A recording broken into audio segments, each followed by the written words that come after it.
paid $40 for a cap. The polyester in it cost about $3. The rest was the logo and the license to print it. That's the hat business in one sentence. New Era's fitted cap is mostly poly. You're buying the team badge, not the materials. 6 hat brands to stop buying, and 3 that are the smart money. You know the drawer, a pile of poly caps, each one bought for a logo, none of them worth keeping.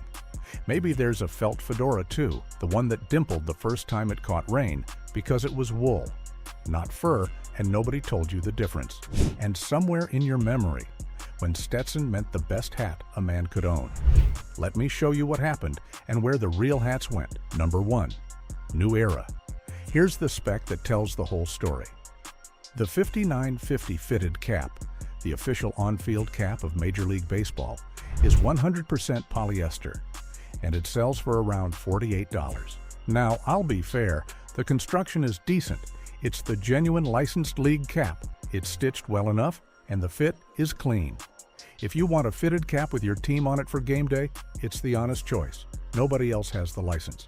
I'm not telling you to hate the thing. That's not the complaint. The complaint is the math. Polyester fabric for a cap costs a few dollars. The rest of that $48 is the team license, the right to put that logo on the front, plus the brand. You're not paying for materials. You're paying for the badge and the license behind it. And here's the tell that proves it. The exact same cap in a plain color, no team logo, costs a fraction of the licensed one. Same polyester, same factory. The only thing that changed was the logo, and the logo is where nearly all the money went. That gap between the blank cap and the licensed one is the purest picture of the whole hat business you will ever see. It isn't a fabric premium, it's a permission slip to display a badge, and you rent it at full retail. That's the whole trap in miniature. The most expensive thing on your head is the logo, not the fabric, not the make. Say that back to yourself the next time you're at the register. You're about to pay $45 for $3 of cloth and a badge. That's the deal, every time, until you stop taking it. If you love your team, fine, buy one and wear it proud. Just know what you paid for. There's no shame in team pride. There's only a lesson in the price tag, but understand you bought a license, not a quality cap. The logo was never the felt. The next one takes this exact trick and multiplies it by 10. One quick thing, and it's the one you've been asking for. You wanted the whole method in one place. Well, here it is. My new guide.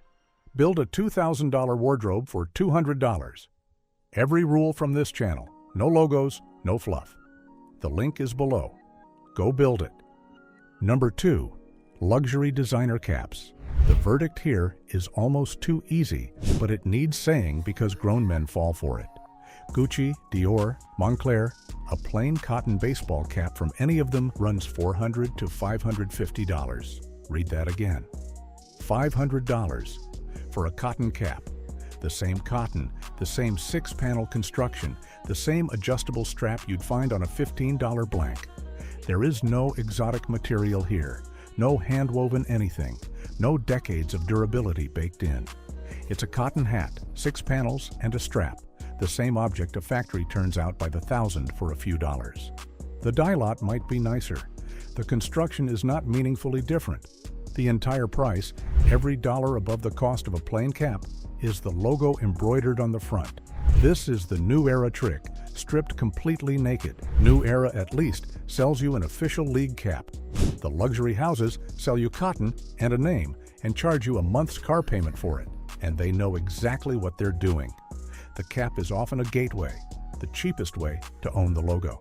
Priced high enough to feel like a purchase, cheap enough beside a handbag to feel like a deal. It's a trap dressed as an entry point. And it won't last any longer than the cheap version. Cotton is cotton. It fades, it frays, it wears the same whether the logo says Gucci or says nothing. You're not buying a better hat. You're renting the right to display a brand on your forehead. And here's the quiet joke of it. The people you're trying to impress with a $500 cap can't tell it from a $15 one at any distance. The logo is small. The waist is enormous. The man who reads the material sees a cotton cap and a $400 logo. Here the trick isn't even hiding behind felt, it's just cotton and a name. The next one is the one that'll actually hurt because you remember when it meant something. Number 3. Stetson. And this one I handle with respect because the legacy is real and the audience earned the right to mourn it. There was a time when Stetson meant the finest fur felt hats made in America, the boss of the plains, the hat that shaped the West. For generations, a Stetson was the standard, dense fur felt, blocked to hold its shape for decades, a genuine heirloom. That Stetson was the real thing. But here's what happened, and you need to know it before you buy. The Stetson name today is licensed. Hatco, a hat company in Texas, holds the license and puts the Stetson name on a wide range of hats, including cheap wool felt lines like the Stallion label. So the badge that once guaranteed the best now sits on hats of wildly different quality, from genuine premium fur felt down to coarse wool. The name alone guarantees nothing anymore, and that X stamped inside, 10X, 20X, 100X, that a lot of men treat as a quality grade, it's marketing. It is not a standardized measure. The same X number can mean different things across different makers and different eras.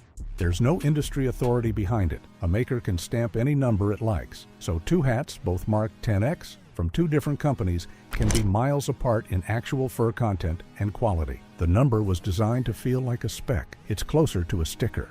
Now, the honest part, Stetson's top fur felt lines, the Sovereign, the all beaver pieces, are still genuinely good hats.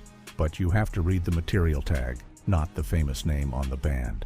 This is the Harley-Davidson mistake, a legend coasting on a reputation it earned decades ago. The old buyers remember the quality and assume it still holds. The new buyers see the famous name and assume it means the best. Both are paying for a promise the badge no longer keeps on its own. The logo was never the felt. Check the felt. Next, the boutique that charges you for a story. Number 4, Gorin Brothers. Here's the insider read on the hat shop that looks the part. Gorin Brothers runs charming boutiques and leans hard on the tagline, finest fedoras since 1895. And the stores are lovely, the branding is heritage done well. But turn the hat over and read the tag, because that's where the marketing meets reality. A great many Gorin fedoras are wool felt, often imported, priced around $125 to $160. And that's the problem. Wool felt is the coarse, lower-tier felt, the same category of material as the cheap fashion fedoras, just dressed up in a nicer shop. It comes off a sheep's back, sheared, not a fur pelt, and the fiber simply doesn't lock together the way fur does. It's fine for a fashion piece worn on dry days, but understand what it is and isn't. Wool felt shrinks when it gets wet, goes floppy, dimples, and won't reblock the way fur felt does. It has a short life compared to fur. So you're paying a real premium, well over $100, for the boutique experience and the since 1895 story, on a material that a fur felt hat outclasses in every way that matters. It's a style tax over substance. And the sneaky part is the price makes it feel like quality. $150 sounds like a serious hat. So the buyer assumes the material must be serious too. The number is doing the lying that the felt can't. The hat looks good on the shelf and photographs well. But for the same money, or a little more, you could own genuine rabbit fur felt that lasts 30 years. That's the real cost of the boutique tax. You didn't just overpay. You bought the weaker material while a better one sat at the same price down the street. The pretty shop talked you out of the better hat. The man who reads the felt tag walks past the story and buys the material. The next one hides plastic behind a famous name. Number 5, Kangol. The verdict is blunt. You're paying for a logo on top of polyester. Kangol is a genuinely famous name, the beret and the bucket hat that defined eras of style, worn by everyone from the golf course to the hip-hop stage. The heritage is real. But look at what the signature pieces are actually made of today. The famous Kangol weave, that textured knit on the classic caps and bucket hats, is polyester, synthetic. And those pieces routinely sell in the $50 to $80 range, sometimes more. That's a lot of money for a polyester knit hat, and you're paying it for the little kangaroo logo and the name, not the fiber. Now, is it a terrible hat? No, it's a fine casual piece if you love the look, but be clear-eyed about the trade. You are buying a heritage logo stitched onto a synthetic material at a price that assumes the name is worth the premium. The material underneath is worth a fraction of the tag. Feel a polyester knit and feel a wool one side by side, and your hand knows instantly. One is warm and substantial. The other is a plastic weave that pills and holds odor. You're paying wool hat money for a synthetic your fingers can identify in a second. This is a brand living on its reputation, the same pattern we keep seeing. The famous name doing the heavy lifting, the material can't. The man who reads the fiber content sees polyester and pays polyester prices, not logo prices. The logo was never the felt. One more, and it's the bottom of the barrel. Number 6. Fast fashion hats. So what does the $10 hat really get you? Let me answer plainly because this is where the disposable trap lives. H&M, Zara, the cheap Amazon listings. On the cap side, you get polyester, thin panels, a flimsy build, and a hat that loses its shape and phrase within a season. It's designed to be tossed and replaced, like everything else on that rack. Fine for a costume or one summer, a waste is anything you want to keep. But the real crime is on the straw side. These places sell Panama hats for $15 or $20. And here's the truth. A real Panama hat is hand-woven from toquilla straw in Ecuador, a genuine craft, graded by how tight the weave is, with the finest coming from Montecristi. It takes real skill and time. What the fast fashion rack sells you as a Panama is stamped paper or cheap toyo straw, machine pressed to look the part. It is Panama in name only. It'll crack, unravel, and warp within a season because it was never straw in the meaningful sense at all. You didn't buy a Panama, you bought a paper impression of one. And the giveaway is simple. A real toquilla weave is tight even, and flexible. You can roll a fine one and it springs back. The fake is stiff, the weave is coarse and irregular, and it cracks along a fold. Once you've felt the real thing, the counterfeit never fools you again.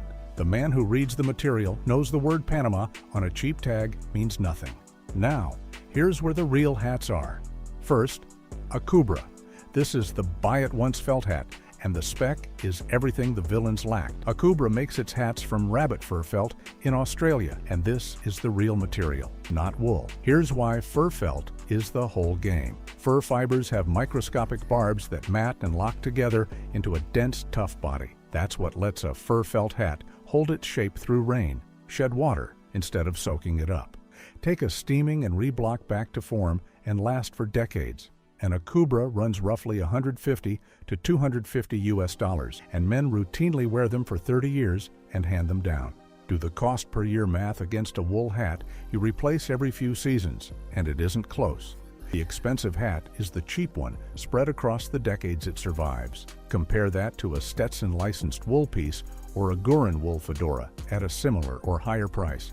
The Akubra is genuine fur felt, made in one country by a real hat maker and widely judged to outperform the licensed variants outright. This is the anti-logo hat. There's no famous badge doing the selling. There's a dense fur felt body that does the one thing a hat is supposed to do: protect your head and keep its shape for a lifetime. And it ages the right way. A fur felt hat takes on a character with wear, the felt softening and settling to your head, the brim learning your hand. A wool hat just wears out. This one wears in.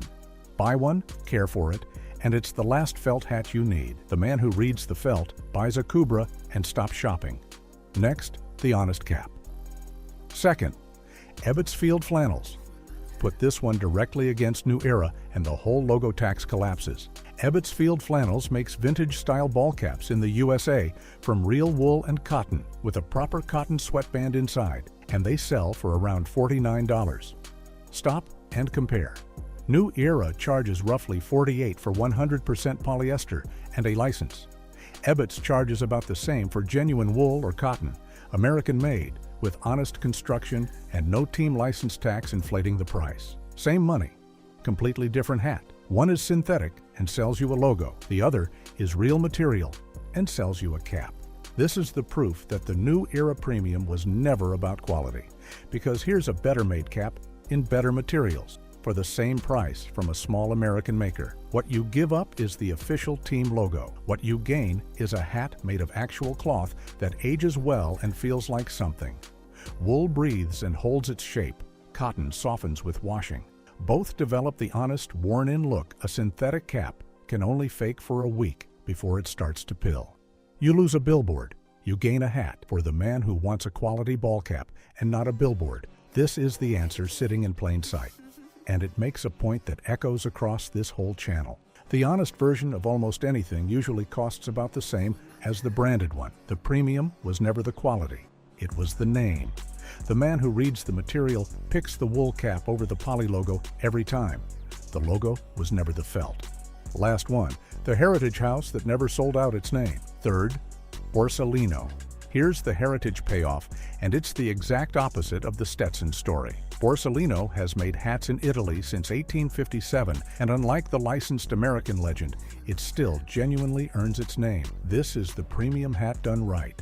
Real fur felt fedoras, blocked and finished to a standard that's been refined for over a century and a half, running roughly $300 to $450. And on the straw side, Borsalino makes authentic hand-woven toquilla Panamas, real Ecuadorian straw, the genuine article in the range of $250 to $400. Where Stetson became a badge on hats of every quality, Borsalino stayed a maker of one thing at a high level. It never franchised the name onto a wool line to chase volume. That discipline is exactly why the name still means something. It only ever appears on a hat worth the name. This is the lifetime piece, the hat you buy once for a serious occasion and pass down. Because fur, felt, and real straw both last decades when they're made this well and cared for. Yes, it costs real money, but you're paying for the felt and the weave, the material, and the century of make, not for a logo coasting on a memory. And it will still be a beautiful hat when the poly caps in your drawer have long since been thrown out. That is what worth the money actually looks like. That's the difference this entire video is about. Borsalino is what Stetson used to be and still is. One legend licensed its name and let the quality scatter across every price point. The other kept making the hat. That's the whole lesson of this video. Standing in two houses, a name is only worth what the maker still puts under it. The man who reads the felt and the straw knows exactly where his money went. So read the felt, fur, never wool. Read the straw, hand-woven toquilla, never stamped paper. Read the material in the cap and the sweatband, real cloth and a cotton band, not polyester and a printed label. The logo on the band never once told you whether the hat was any good, and the famous name never guaranteed the felt underneath it. That was always the trick, and now you can see straight through it. If this one changed how you'll shop, watch the men's clothing brands robbing you blind. 370,000 views. And the clothing built to last a lifetime, 199,000 views. The same read the material method for your whole wardrobe. Subscribe. This channel reads the build, not the marketing.